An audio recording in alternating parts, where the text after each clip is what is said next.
original ASMR channel, always linked down below in the description box.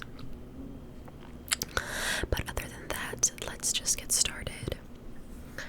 So, born in 1982, Tanya Kach was raised primarily by her father, Jerry Kach, after her parents separated when she was still very young. This separation would have a lasting impact on her, as she became estranged from her mother early in her childhood. The strained relationship between her parents meant that Tanya was thrust into an environment where she had to navigate the emotional consequences of a broken home. Growing up in a single-parent household, Tanya's life was shaped by the absence of her mother, which left her seeking maternal guidance and emotional security elsewhere. Jerry Kach, a hard-working man, had to balance the demands of raising his daughter with maintaining a job to provide for both of their needs. His role as a single father left him stretched thin, and although he tried to give Tanya a stable home, the emotional toll of being the breadwinner and caretaker likely created gaps in the emotional attention that Tanya needed. While Jerry cared deeply for his daughter, his working class status meant that much of his time was dedicated to earning a living, leaving him with less time to focus on Tanya's emotional and psychological development. In many ways, the lack of maternal presence and her father's strained availability created an emotional void in Tanya's life. Children in similar circumstances often find themselves feeling isolated or misunderstood, a feeling that was likely amplified for Tanya due to her situation. The absence of her mother, combined with her father's limited ability to provide consistent emotional support, contributed to Tanya's growing sense of disconnection from her family. McKeesport, Pennsylvania, where Tanya grew up, was a once thriving steel town that experienced significant economic decline by the time she reached adolescence. The collapse of the steel industry in the 1970s and 80s left the town economically depressed, with high unemployment rates, increasing poverty, and a diminishing sense of opportunity for its residents. Families in McKeesport, like the Kachs, often faced significant financial challenges, which, in turn, impacted the emotional and social well-being of children growing up in the area. For Tanya, living in a town that was struggling economically likely exacerbated her feelings of isolation. The socio-economic environment of McKeesport meant that many families were focused on survival, dealing with unemployment, underemployment, and the various consequences of economic hardship. The sense of community in McKeesport had deteriorated along with its economy, and Tanya's experience reflected the broader social fragmentation that comes with economic collapse. With fewer resources and opportunities, children in such environments often lack access to extracurricular activities or supportive adult figures outside their immediate family, which may have been the case for Tanya as well. As Tanya entered adolescence, her school life became another area where she struggled to find stability. Like many young people experiencing familial disruptions and economic hardships, school became both a refuge and a source of additional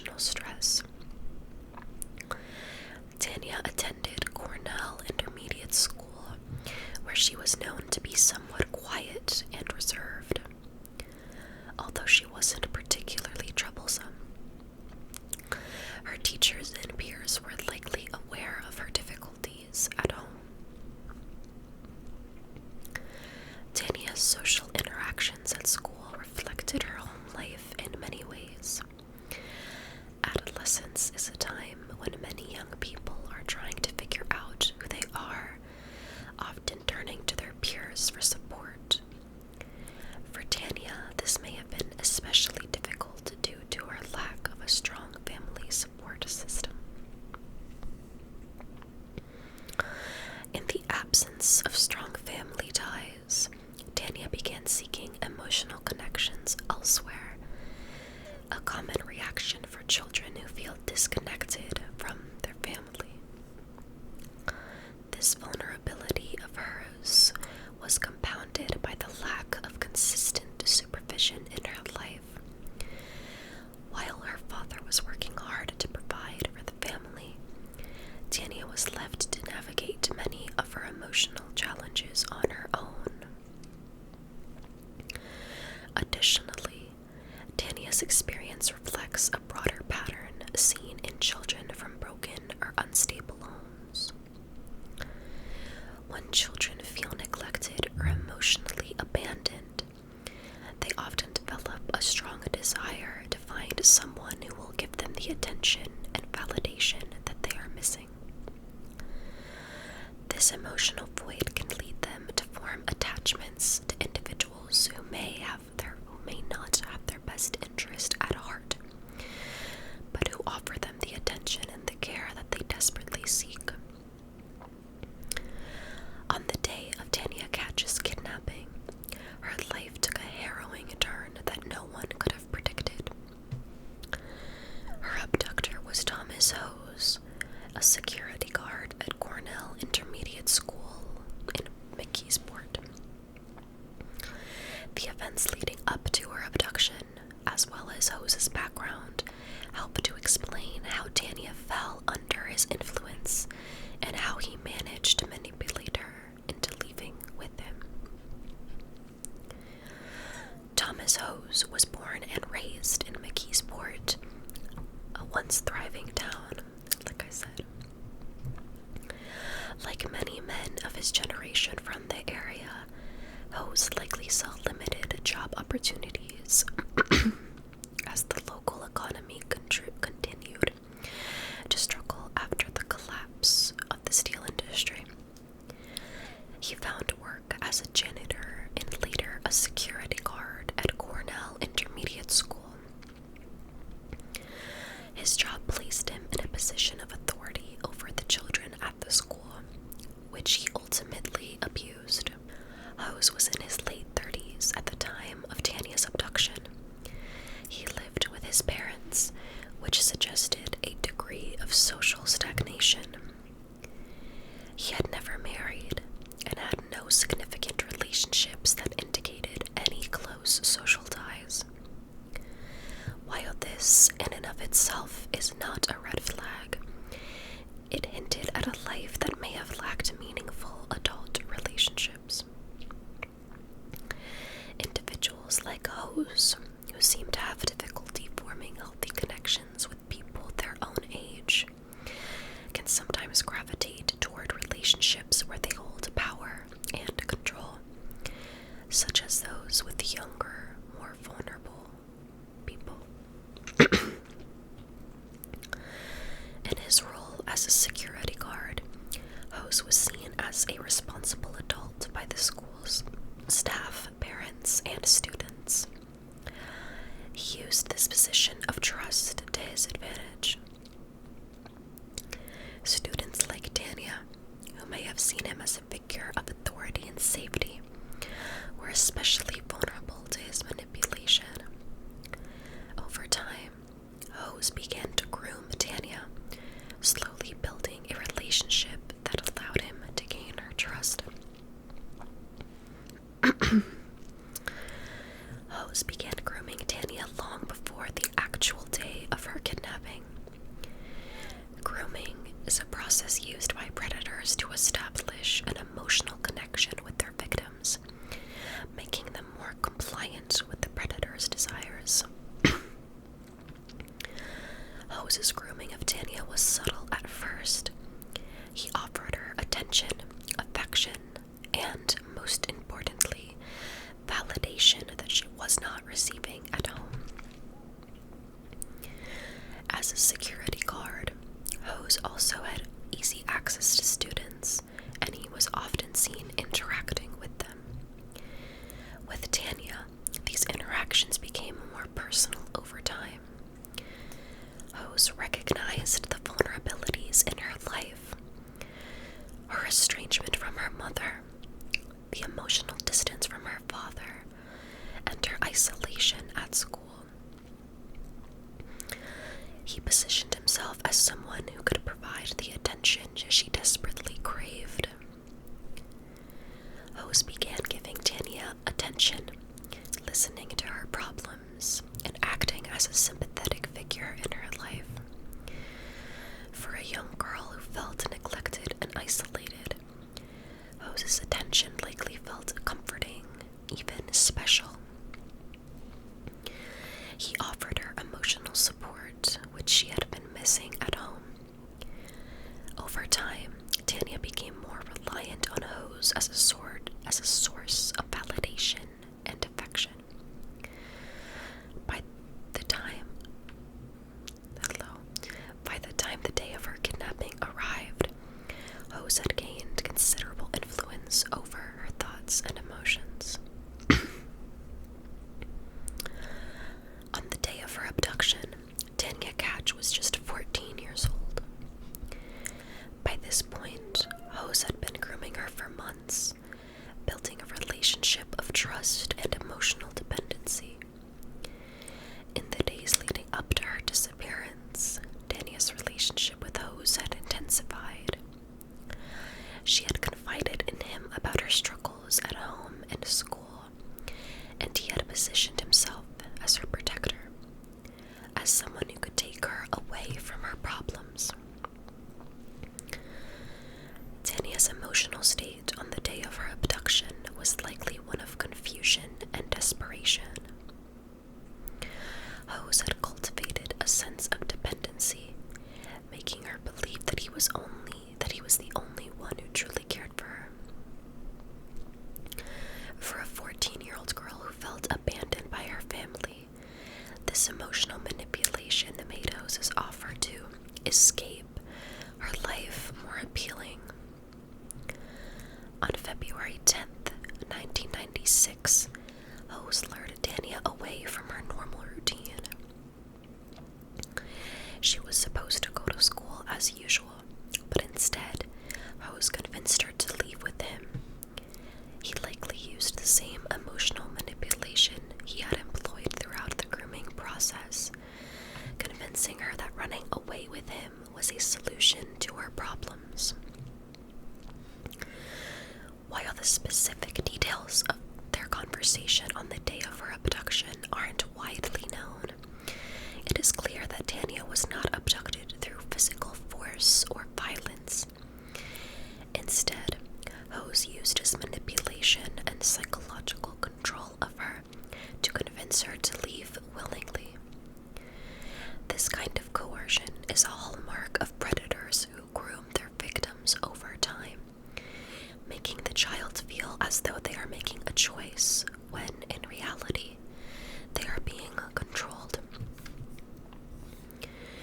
Once Hose had convinced Tanya to leave with him, he took her to his home, where he would hold her captive for the next 10 years. The details of her captivity are shocking and painful, but the day of her abduction marked the beginning of a long period of psychological and physical control. In the immediate aftermath of Tanya's disappearance, Hose managed to avoid suspicion. His position as a security guard at the school meant that he was seen as a trustworthy figure, and no one initially considered him a suspect. Furthermore, because of the estrangement between Tanya and her father, authorities believed she might have run away voluntarily due to her troubled home life. Hose was able to not only manipulate Tanya, but also those around him. He kept Tanya hidden in his home for years, convincing her to remain silent and stay out of sight. His control over her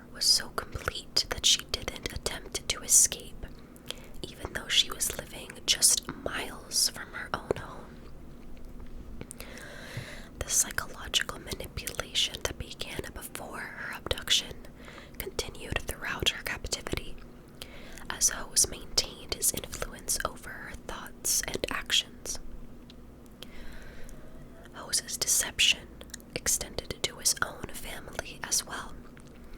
He lived with his parents, like I said, but managed to keep Tanya hidden in the house without them realizing the full extent of what was happening.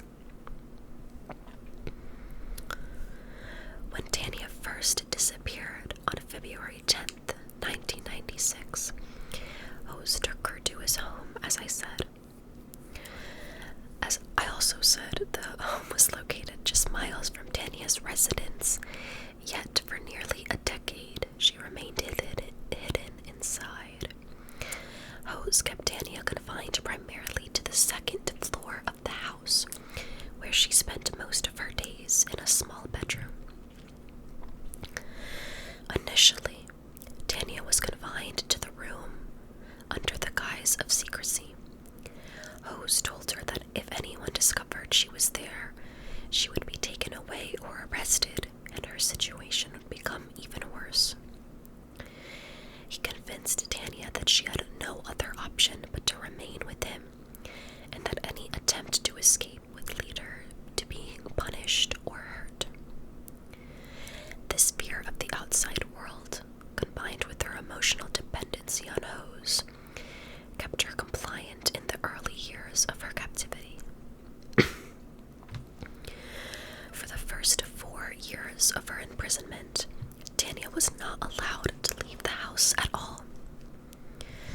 She was kept in isolation, with minimal contact even with Hose's parents, who were largely unaware of her presence in their home. Hose's manipulation of both his parents and Tanya allowed him to maintain control without suspicion.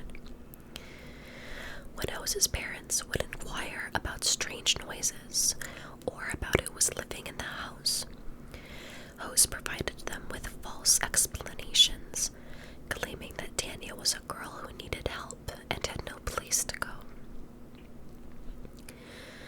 Throughout her captivity, Hose exerted complete control over Tanya's life, treating her not as a human being with autonomy, but as an object that he possessed. The most significant aspect of his control was the psychological manipulation that he had over her, and the fact that he made her afraid of the outside world. Hose rarely treated Tanya with any sense of compassion or kindness, despite his earlier grooming behavior.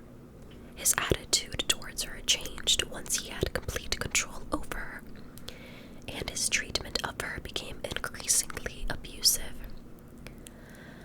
Hose was possessive and controlling, dictating how Tanya should dress, behave, and speak. He made her cut off her long hair, one of the first physical changes he forced upon her, likely to make her less recognizable. Over time, the psychological manipulation turned into outright abuse. Hose forced Tanya into a twisted, pseudo-romantic relationship, convincing her that they were in a consensual relationship when in reality she was his captive. Tanya has spoken about how Hose manipulated her into believing that she had no other choice but to be with him. He stripped away her autonomy, convincing her that their relationship was normal, and that she should be grateful for the shelter and protection that he provided. Tanya's day-to-day existence in captivity was one of isolation, autonomy, and a constant surveillance. The room that she was kept in the early years of her captivity had little more than a bed and a few basic furnishings. There was no entertainment, no access to the world, and no freedom of movement.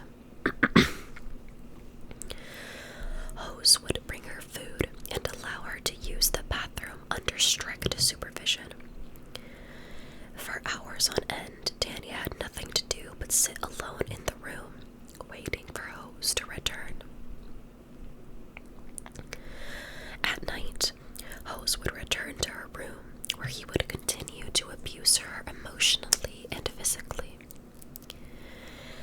Hose's control over Tanya was not limited to keeping her locked away. He sought to dominate her and constantly reinforce her dependency on him. He would frequently remind her that she had nowhere else to go, that no one cared about her, and that if she tried to leave, she would face dire consequences. After the first few years of strict isolation, Hose began to loosen his grip slightly, allowing Tanya more freedom within the confines of the house. She was eventually permitted to move around the house more freely, though she still had to avoid Hose's parents and remain hidden whenever they were home. As Hose's parents grew older and became less aware of what was happening, it became easier for Tanya to live in the house without being noticed. One of the most chilling aspects of Tanya's captivity was Hose's creation of a false identity for her. As the years went by, he introduced her to some of his friends and neighbors as his girlfriend, using the name Nikki Allen. Under this new identity, Tanya was allowed to accompany Hose outside of the house on rare occasions. However, these excursions were tightly controlled. Hose dictated where they went, how she behaved, and what she said to others. This false identity allowed Hose to continue the facade of normalcy. To his friends and neighbors, Tanya was just another woman in his life, albeit one who appeared unusually quiet and withdrawn.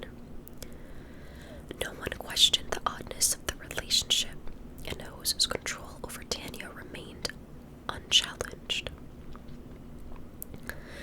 The introduction of the name Nikki Allen further complicated Tanya's sense of self, as she was forced to adopt an entirely new persona to survive. This tactic of identity erasure is a common tool used by captors to further isolate their victims and make escape seem impossible. In one particular harrowing instance, Tanya tried to resist Hose's control by asserting her independence. She attempted to leave the house after an argument that they had, but Hose quickly overpowered her, reminding her that she had no place to go and no one would take her in. These instances of violence served as brutal reminders to Tanya that in Hose's world, she was his possession, and any attempt to escape would be met with punishment. By the mid-2000s, Tanya had spent almost 10 years living under Hose's control, her identity manipulated and freedom denied. Despite the oppressive circumstances, several factors contributed to Tanya's eventual escape. During her captivity, Tanya had limited interaction with the outside world. However, as she began to feel more secure within her restricted environment, she forged small connections with a few individuals outside of Hose's immediate circle. One of these individuals was Joe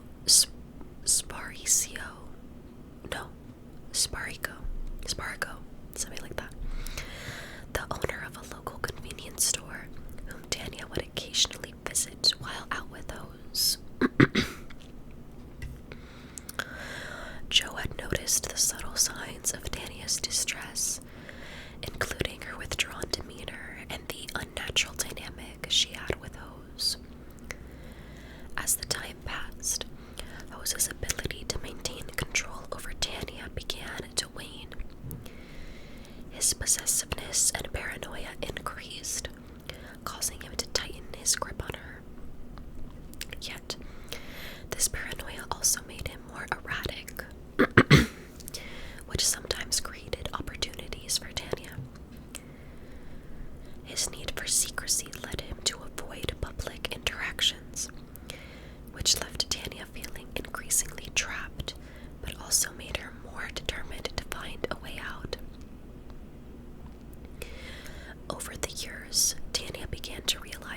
extent of her captivity.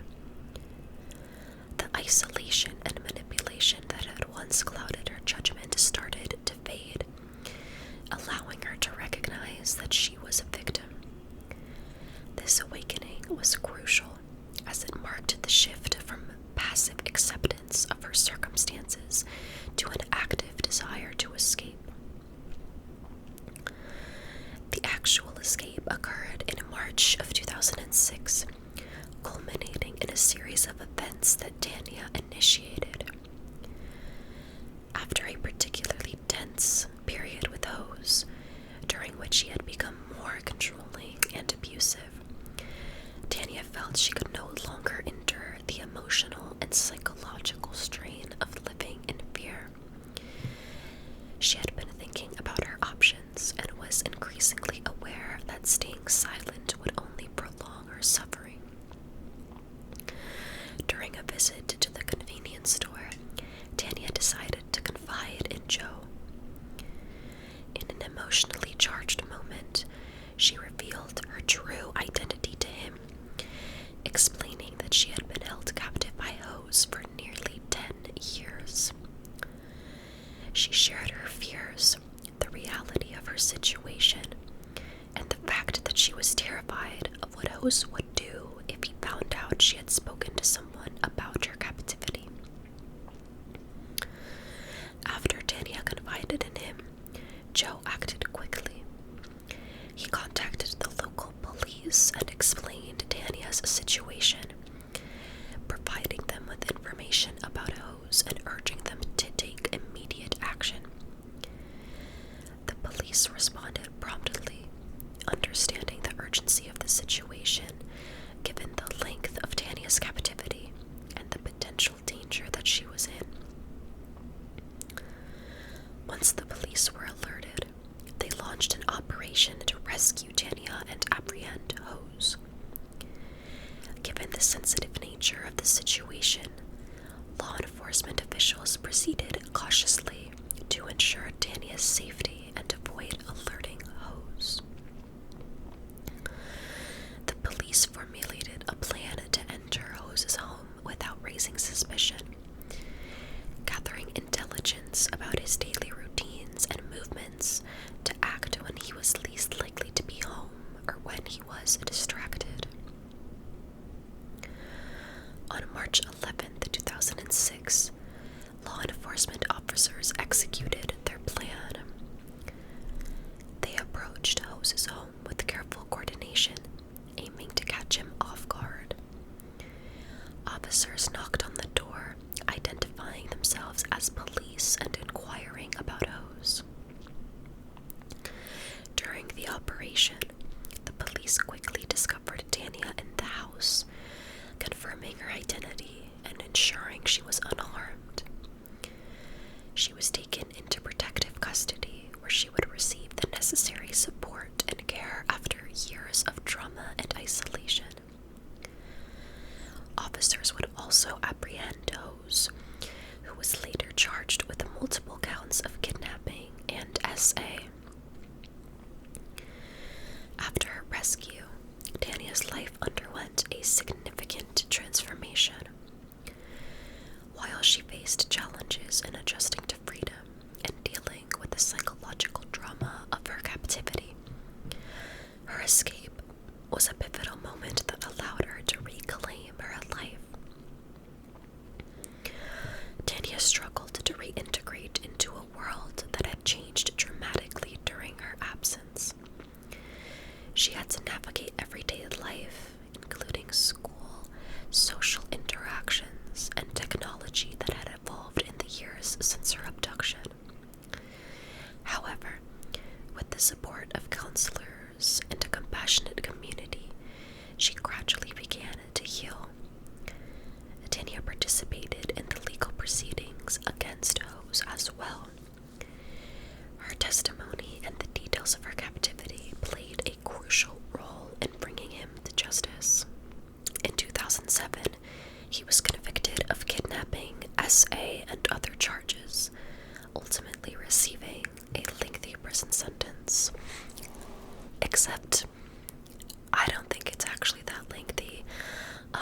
he got the maximum sentence for those charges, which was only 15 years, and he is actually out of prison. Like, as we speak. I'm not kidding. This is one of those things where I am so deeply appalled and ashamed of the justice system. I don't know how a man who kidnaps a little girl and keeps her captive inside his home for 10 years ever gets out of prison and or only serves 15 years. He should at least serve more time. I don't think he should have been let out at all. I saw a really heartbreaking quote from Tanya along the lines of, it's not a safe world anymore, when she found out that he was released. And I can't even imagine what that's like for her, to know that he's just walking around after everything that he did to her. I just find, honestly, that super, super disturbing. But I would love to know your thoughts on this case, and